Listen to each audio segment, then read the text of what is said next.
Dans son royaume céleste, quand Dieu décide quelque chose, les choses se font instantanément. Il n'y a aucun frein.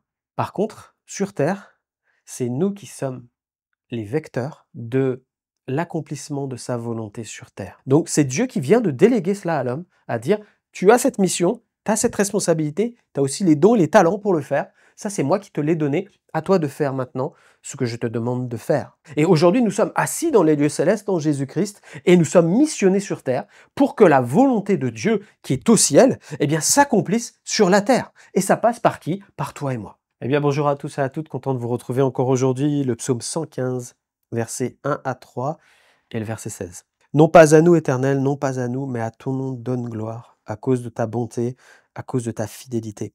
Pourquoi les nations diraient-elles, où donc est leur Dieu? Notre Dieu est au ciel et il fait tout ce qu'il veut. Verset 16, les cieux sont les cieux de l'Éternel, mais il a donné la terre au Fils de l'homme. Amen. En fait, dans ce texte-là, on voit des positions. Dieu est au ciel et il fait tout ce qu'il veut, c'est vrai. Dans son royaume céleste, quand Dieu décide quelque chose, les choses se font instantanément. Il n'y a aucun frein. Par contre, sur Terre, c'est nous qui sommes les vecteurs de l'accomplissement de sa volonté sur Terre. Et c'est ce que je vais développer aujourd'hui, parfois des choses qu'on ne comprend pas. Et qu'on dit tout de suite, eh ben, si je prie, Dieu fait les choses. Non, il y a la responsabilité de Dieu, mais il y a aussi ta responsabilité. Et nous sommes en fait bien, des collaborateurs avec Jésus. Et ça, il faut l'apprendre dès aujourd'hui. Premièrement, rappelez que à l'origine, quand Dieu a créé les cieux et la terre, il a placé l'homme sur Terre pour une mission particulière. Et la mission qu'il lui a donnée, c'est pas Dieu qui l'a remplie, c'est l'homme qui devait le remplir. Et Dieu l'accompagnait dans sa mission. Il lui donnait la capacité de le faire. Donc on voit dans Genèse chapitre 1, verset 28, Dieu les bénit en parlant de l'homme. Dieu les bénit et Dieu leur dit, soyez féconds, multipliez, remplissez la terre, assujettissez et dominez sur les poissons de la mer, sur les oiseaux du ciel et sur tout animal qui se meut sur la terre. Donc on voit qu'il a une position d'autorité sur toute la nature en fait. Donc c'est Dieu qui vient de déléguer cela à l'homme, à dire, tu as cette mission, tu as cette responsabilité, tu as aussi les dons et les talents pour le faire. Ça, c'est moi qui te l'ai donné, à toi de faire maintenant ce que je te demande de faire. Et Dieu les accompagnait. Le deuxième point, c'est que Dieu va aussi faire, Genèse 2,15, il va le prendre, le placer dans le jardin d'Éden pour le cultiver et pour le garder. Donc c'était de la responsabilité de l'homme de dominer, d'avoir cette position d'autorité et de gérant de la nature. Donc en fait, Dieu fait cela. Il ne fait pas les choses sans nous, en fait, il les fait avec nous. C'est le plaisir de Dieu de dire, moi, je marche avec mes enfants, avec ma création. Et Dieu, eh bien, t'a assigné une mission, t'a donné une position.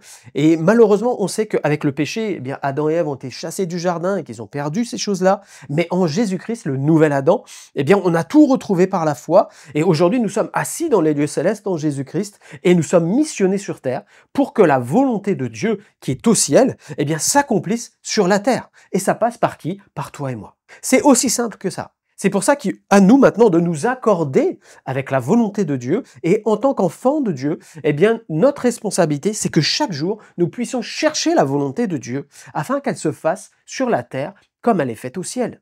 Et ça, c'est la prière que Jésus-Christ nous a appris. La prière de Jésus, c'est quoi? Matthieu 6, 9, 10. Voici donc comment vous devez prier. Notre Père qui es aux cieux, que ton nom soit sanctifié, que ton règne vienne et que ta volonté soit faite sur la terre comme elle est faite au ciel. Quand Jésus est venu sur la terre, il faisait quoi? La volonté du Père. Il dit, ma nourriture, c'est de faire la volonté du Père. Donc en fait, chaque jour, Jésus priait pour chercher ce que le Saint-Esprit allait lui communiquer de la part du Père à faire dans la journée, afin que la volonté de son Père se fasse intégralement sur la terre. Ça passait par Jésus. Et comme Jésus a marché, il nous dit que nous devons marcher comme lui.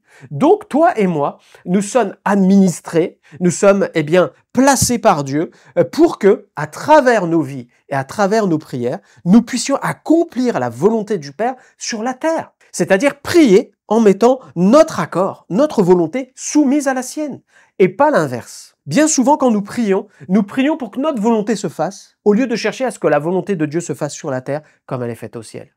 Et ça, c'est une erreur. Donc, on a besoin aujourd'hui de recadrer nos mentalités, de dire oui, Seigneur, ce que je veux, c'est chercher à ce que ta volonté se fasse et non la mienne. Et c'est ce que Jésus a dit dans le jardin de Gethsémané. Au pire moment de sa vie, c'est ce qu'il a déclaré. Non pas ma volonté, Père, mais la tienne. Donc même dans tes moments de difficulté, les circonstances, les épreuves, tu dois toujours chercher la volonté de Dieu Parce que c'est ça qui prime en fait.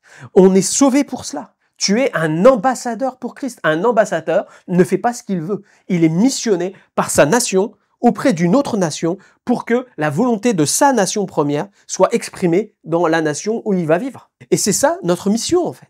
C'est ta mission, mon frère, ma sœur. Matthieu 28, 18, 20, Jésus va dire « Tout pouvoir m'a été donné dans le ciel et sur la terre. Allez et faites de toutes les nations des disciples. » Et tout le reste. Ça veut dire qu'en fait, Jésus est en train de déclarer « Ça y est, moi j'ai fait ma mission. La volonté du Père s'est complètement réalisée à la croix. Maintenant, vous êtes missionnés pour le faire à votre tour. Et vous allez y arriver parce que je suis avec vous tous les jours jusqu'à la fin du monde et vous avez mon esprit en vous. Et rien ne peut vous arrêter. » Et je vais terminer par là en priant pour qu'on puisse aujourd'hui obéir au Seigneur et chercher sa volonté. Luc 10, 19, « Voici, je vous ai donné le pouvoir de marcher sur les serpents et sur les scorpions et sur toute la puissance de l'ennemi, et rien ne pourra vous nuire. » Tu es assuré, mon frère, ma sœur, que quand tu te lèves pour Christ, Christ se lève avec toi et que l'adversaire, quel qu'il soit, devra fuir devant le nom de Jésus, parce que toi tu es missionné, que tu as cette autorité pour que la volonté de Dieu se fasse sur la terre comme elle est faite au ciel. Alors dès aujourd'hui, prie, Seigneur, révèle-moi ta volonté, et commence à la déclarer dans la prière, et agis sur ce que tu viens de déclarer, et tu verras la main de Dieu t'accompagner. Tu vivras le miraculeux de Dieu. Que Dieu te bénisse et te fortifie. Amen. Seigneur, merci pour ta parole. Seigneur, je prie pour tous ceux qui l'ont entendue aujourd'hui afin qu'elle travaille les cœurs et que les mentalités soient changées. Père, oui, que ta volonté soit faite sur la terre comme elle est faite au ciel. Non pas notre volonté, Seigneur, mais seulement la tienne. Seigneur, accorde-nous par ton esprit, Seigneur, des révélations précises de ce que tu veux dans toutes les situations que nous rencontrons, afin que nos prières soient alignées, Seigneur, et déclarent ce que toi tu veux qu'on déclare sur cette terre, et que, Seigneur, notre Dieu, nous puissions voir l'adversaire fuir, et ta grâce venir dans la vie de ceux qui sont perdus et qui ont besoin de ton secours. Merci, Seigneur, de bénir tes enfants. Dans le nom de Jésus, j'ai prié. Amen. Que Dieu vous bénisse. On se retrouve demain.